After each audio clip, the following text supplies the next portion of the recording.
Oke, kembali lagi di channel saya. Makasih buat kalian yang sudah mengklik video ini. Kali ini ada video terbaru atau kabar terbaru tentang kasus Vina ya. Kali ini dari statement baru lagi Bang Hotman Paris.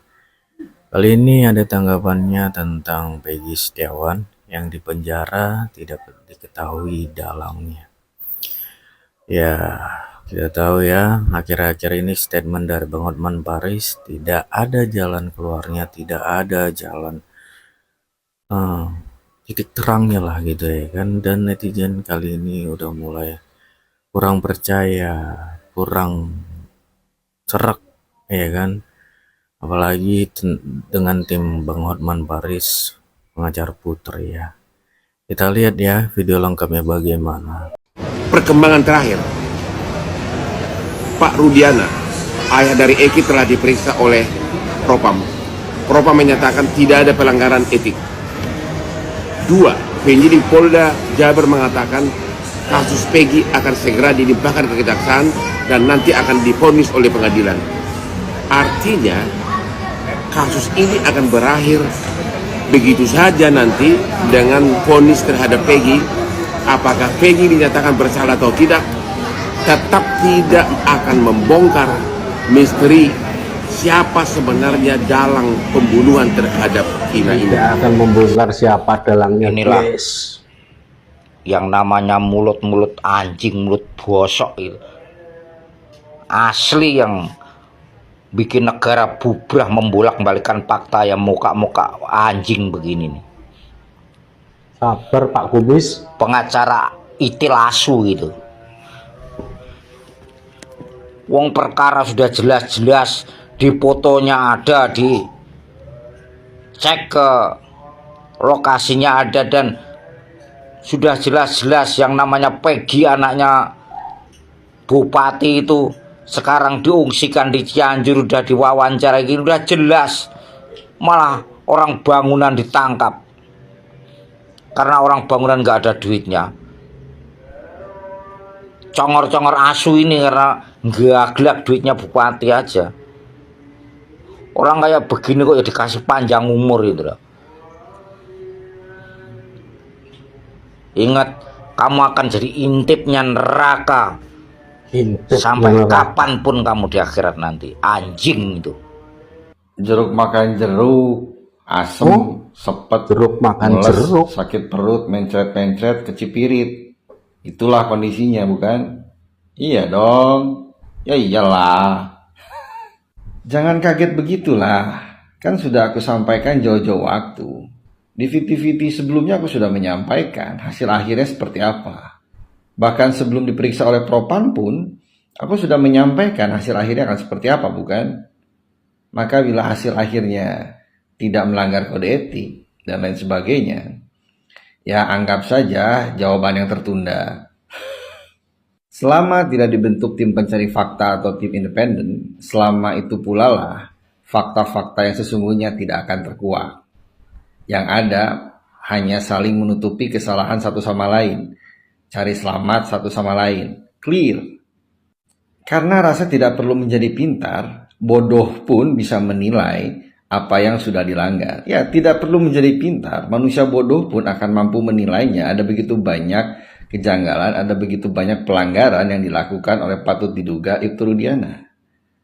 Sesimpel itu saja, nggak perlu dibuat ribet. Maka jangan berekspektasi terlalu tinggi. Jangan berharap terlalu banyak. Biar tidak kecewa. Biar bila jatuh tidak terlalu sakit rasanya. Diperiksa oleh siapapun, oleh apapun, selama dari pihak-pihak internal, percuma. Tidak akan menghasilkan fakta yang konkret. Yang ada malah memunculkan fakta-fakta baru yang diciptakan. Ingat, yang diciptakan. Yang diciptakan. Halo Bang Hotman Paris, ya oke lah menurut Abang, Pak itu Rudiana itu tidak bersalah di kasus Vina. Oke. Saya sebagai netizen ya Bang ya. Tapi kenapa kasus ini dilimpahkan ke kejaksaan? Terus Kenapa tidak nampak usaha Pak Ibtu Rudiana ini untuk mengangkat kasus ini, sementara anaknya juga jadi korban serempak Vina? Itulah yang menjadi pertanyaan netizen itu. Ada apa di sebalik kasus Vina ini? Ya, kita aja, kucing kita aja dilanggar sama orang di jalan tuh kita cari pelakunya. Siapa yang menabraknya kucingnya? Nah, ini Pak Ibtu Rudiana ini anaknya loh, anaknya, anak kandungnya, ya menjadi korban serempak Vina. Kok tiba-tiba bunyi kasusnya mau dilimpahkan ke jaksa, nanti hilang begitu saja, ya kan? Tidak akan dapat pelaku sebenarnya menurut. Nggak tahu kenapa tiba-tiba saya tergelitik ya, nginget Pak Rudiana sama bolo-bolonya itu. Bagaimana gitu, obrolan apa gitu yang mereka sedang lakukan, atau mungkin setiap menit, setiap detik pasti mereka saling ngontek. Ada rapat tertutup, ada rapat terkunci, ada rapat tergelap mungkin ya gitu. Pasti yang diomongin itu kalau nggak Mbak Widya, Kang Deddy, pasti. Kalau gua mah ngapain diomongin. Gua kan cuman sebagai apa, penyambung lidah doang sih, lidah lalalala. Itu perasaannya mereka itu loh, yang diomongin itu jadi penasaran gue apa gitu ya pas diomongin. Tapi yang diomongin pasti Mbak Widya, pasti Kang Deddy gitu ya. Karena terbukanya permasalahan ini atau kasus ini semakin terang benderang itu, dan akhirnya netizen turun tangan menjadi intel gratisan, intel tanpa bayaran, kuota bayar sendiri. Itu benar-benar sebetulnya jadi mengguncang sekarang. Mengguncang marwahnya institusi, pasti mengguncang pribadi-pribadi mereka yang pada akhirnya mereka pada sibuk sendiri. Hello, yang udah digaji dengan uang rakyat jangan sibuk sendiri, ya. Tiap hari tuh harus kerja, gitu. Ingat dulu, sumpahnya gimana? Saya bersumpah. Gimana sih ini ya? Ini sumpah ini ya. Sumpah ya.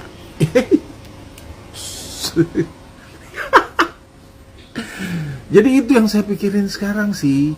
Cuma ada lagi satu pikiran saya, Pak Rudiana ini kayaknya kan korban juga. Kasihan juga, Pak Rudiana kan bukan orang atau pejabat yang memiliki posisi. Kayak Pak Rudiana masih di middle lah mungkin. Masih di bawah, middle pun belum kayaknya. Gitu. Jadi Pak Rudiana itu bisa saja juga masuk ke dalam kategori posisinya karena tersudut gitu. Ada orang yang tersudut karena didorong, ini terpojok karena ditekan. Enak dong. Enak dong. Kok jadi bercanda sih? Itu maksud saya, Pak Rudiana kayaknya mungkin tidak bisa melakukan apa-apa dikarenakan Pak Rudiana juga berada pada posisi yang mungkin belum begitu menguntungkan gitu. Karena akhirnya mungkin Pak Rudiana pasti ditenang-tenangin, udah gampang pokoknya lu dapat bagian. Nah yang jadi masalah ini yang ngasih bagian ke Pak Rudiana itu dapat 30%, sementara Pak Rudiana mungkin cuma dapat 0,3%. Nah guys, bisa bayangin nggak 0,3% yang diterima Pak Rudiana itu lebih berarti dari nyawa sang anak. Keren nggak tuh? Kawan-kawan nih, gue lagi pegang magnesium karbonat. Ini gunanya untuk membuat jari-jari kita menggenggam lebih kuat ke dinding wall panjat tebing. Jadi tidak boleh pakai cincin, karena cincinnya akan lepas kena magnesium, berbahaya buat tangan-tangan yang tidak hati. Dan ini jangan sekali-sekali dipakai di wajah, karena ini bukan skincare. Salam akal sehat, salam panjat tebing dari Budapest. Itu sekian video dari saya ya. Semoga kalian suka dan sampai bertemu di video saya selanjutnya. Bye.